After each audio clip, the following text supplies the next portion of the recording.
ഇക്കഴിഞ്ഞ നവംബറിന് എന്തെങ്കിലും പ്രത്യേകത തോന്നിയോ? ശ്രദ്ധിച്ചവർക്കറിയാം, വൃശ്ചികവും നവംബറും ഒരുമിച്ച് വന്ന ദിവസങ്ങളിൽ മഞ്ഞ് നിറഞ്ഞ പ്രഭാതങ്ങളാകും. എന്നാൽ എത്ര ദിവസം അതുപോലെയുള്ള പ്രഭാതങ്ങൾ കാണാൻ നിങ്ങൾക്ക് സാധിച്ചു? ഇന്ത്യൻ കാലാവസ്ഥാ വകുപ്പ് നടത്തിയ ഒരു പ്രവചന പ്രകാരം 123 വർഷത്തിനുള്ളിൽ ഏറ്റവും ചൂട് കൂടിയ നവംബറാണ് ഈ കടന്നുപോയത്. മറ്റൊരു അർത്ഥത്തിൽ പെയ്യുന്ന പെരുമഴയും രാത്രിയിലെ തണുപ്പുമൊന്നും നമ്മളിപ്പോൾ കാര്യമാക്കണ്ട. കാരണം വരാൻ പോകുന്നത് ചൂട് കടുത്ത മാസങ്ങളായിരിക്കുമെന്ന് മുന്നറിയിപ്പ്. രാജ്യത്തിന്റെ ഒട്ടുമിക്ക ഭാഗങ്ങളിലും താപനില സാധാരണയിലും കൂടുതലായിരിക്കുമെന്നാണ് ഇന്ത്യൻ കാലാവസ്ഥാ വകുപ്പ് അറിയിക്കുന്നത്.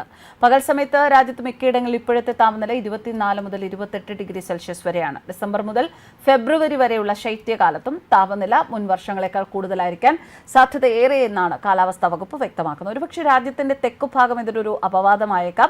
ഈ സീസണിൽ ഉയർന്ന താപനില ഉണ്ടാകാനുള്ള സാധ്യത വളരെ കൂടുതലാണ്. പ്രത്യേകിച്ച് വടക്കു പടിഞ്ഞാറൻ ഇന്ത്യയിലെയും മധ്യ ഇന്ത്യയിലെയും സമതലങ്ങൾ ഉൾപ്പെടെയുള്ള മേഖലയിൽ ശീതതരംഗ ദിവസങ്ങളുടെ എണ്ണവും സാധാരണയിലും താഴെയായിരിക്കും എന്നാണ് പ്രതീക്ഷിക്കുന്നത്. പ്രതിമാസ ശരാശരി താപനില സാധാരണയിൽ നിന്ന് ഏകദേശം 1.2 ഡിഗ്രി സെൽഷ്യസിൽ കൂടുതലാകാം എന്നാണ് കാലാവസ്ഥാ വിഭാഗം പറയുന്നത്. 1979നും 2023നും തൊട്ടുപിന്നിൽ കഴിഞ്ഞ 123 വർഷത്തെ മൂന്നാമത്തെ ചൂടേറിയ നവംബറാണ് കഴിഞ്ഞുപോയത്. കടലുകളിൽ രൂപം കൊള്ളുന്ന ചുഴലിക്കാറ്റുകളുടെ എണ്ണവും ഇക്കുറി കുറവായിരുന്നു എന്നാണ് അധികൃതർ പറയുന്നത്. നവംബറിലാണ് സാധാരണ കൂടുതൽ ചുഴലിക്കാറ്റുകൾ ഉണ്ടാകാറുള്ളത്. എന്നാൽ ഇക്കുറി ബംഗാൾ ഉൾക്കടലിൽ 2 ന്യൂനമർദ്ദങ്ങൾ മാത്രമാണ് ഉണ്ടായത്. അതിലൊന്നാണ് തമിഴ്നാട്ടിലും കേരളത്തിലെ വടക്കൻ ജില്ലകളിലും കനത്ത മഴയ്ക്ക് കാരണമായ ഫെംഗൽ ചുഴലിക്കാറ്റ്. എന്നാൽ ആദ്യത്തെ ന്യൂനമർദ്ദം തീരെ ദുർബലമായിരുന്നു. വടക്ക് കിഴക്കൻ മൺസൂൺ സജീവമായി നിൽക്കുന്നതിനാൽ കേരളം ഉൾപ്പെട്ട തെക്കൻ ഉപദ്വീപിൽ ഇനിയും കൂടുതൽ മഴ ലഭിച്ചേക്കും എന്നും കരുതുന്നു. എന്നാൽ സംസ്ഥാനത്ത് അതിതീവ്ര മഴയുടെ ഭീഷണി ഒഴിയുന്നതായി കേന്ദ്ര കാലാവസ്ഥാ വകുപ്പ് പറയുന്നുണ്ട്. ഇന്ന് കേരളത്തിൽ നേരിയ ഇടത്തരം മഴയുടെ സാധ്യതയാണ് നിലനിൽക്കുന്നത്. കാലാവസ്ഥാ വകുപ്പിന്റെ പുതിയ അറിയിപ്പ് അനുസരിച്ച് ഒരു ജില്ലയിലും പ്രത്യേക മഴ മുന്നറിയിപ്പില്ല. കഴിഞ്ഞ ദിവസങ്ങളിൽ അതിശക്തമായ മഴയാണ് കേരളത്തിലെ വിവിധ ജില്ലകളിൽ ലഭിച്ചിരുന്നത്. മഴയ്ക്ക് ശമനം വന്ന ഈ സാഹചര്യത്തിൽ സംസ്ഥാനത്ത് അടുത്ത 4 ദിവസത്തേക്ക് മുന്നറിയിപ്പുകളൊന്നും നൽകിയിട്ടില്ല. അടുത്ത 3 മണിക്കൂർ കേരളത്തിലെ പത്തനംതിട്ട, ഇടുക്കി ജില്ലകളിൽ ഒറ്റപ്പെട്ട ഇടങ്ങളിൽ നേരിയ മഴയ്ക്ക് സാധ്യതയുണ്ട് എന്ന് കേന്ദ്ര കാലാവസ്ഥാ വകുപ്പ് അറിയിച്ചു. ചില പ്രദേശങ്ങളിൽ ഒറ്റപ്പെട്ട മഴയോടൊപ്പം മിന്നലിനും സാധ്യതയുണ്ട്.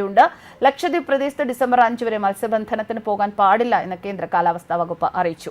കർണാടക തീരത്തിനും മധ്യകിഴക്കൻ അറബിക്കടലിന് മുകളിലായി ശക്തി കൂടിയ ന്യൂനമർദ്ദം സ്ഥിതി ചെയ്യുന്നുണ്ട്. അടുത്ത 2 ദിവസങ്ങളെ പടിഞ്ഞാറ്, വടക്കു പടിഞ്ഞാറ് ദിശയിൽ മധ്യകിഴക്കൻ അറബിക്കടലിന് മുകളിലൂടെ സഞ്ചരിക്കാൻ സാധ്യതയുള്ളതുകൊണ്ട് തന്നെ ആ ഭാഗങ്ങളിലേക്ക് മത്സ്യബന്ധനത്തിന് നിയന്ത്രണം ഏർപ്പെടുത്തിയിട്ടുണ്ട്.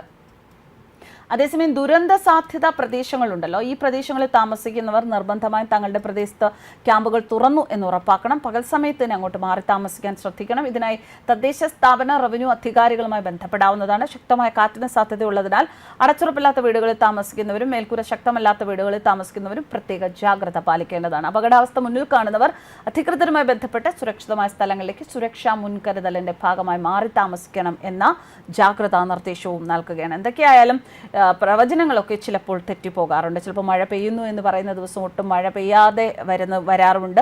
മഴ പ്രതീക്ഷിക്കേണ്ടെന്ന് പറയുന്ന ദിവസം നല്ല മഴയും വരാറുണ്ട്. പ്രകൃതിയുടെ കാര്യമാണ്, എല്ലായ്പ്പോഴും കണക്കുകൂട്ടലുകൾ കൃത്യമാകണമെന്നില്ല. അതുകൊണ്ട് തന്നെ ഏതവസരത്തിലും ജാഗ്രത പാലിക്കേണ്ടത് നമ്മുടെ മാത്രം സുരക്ഷയുടെ കാര്യമാണ്. അതുകൊണ്ട് എപ്പോഴും സുരക്ഷിതരായിരിക്കാൻ ശ്രദ്ധിക്കുക, എപ്പോഴും പറയുന്നത് പോലെ. News desk കർമാനസ്.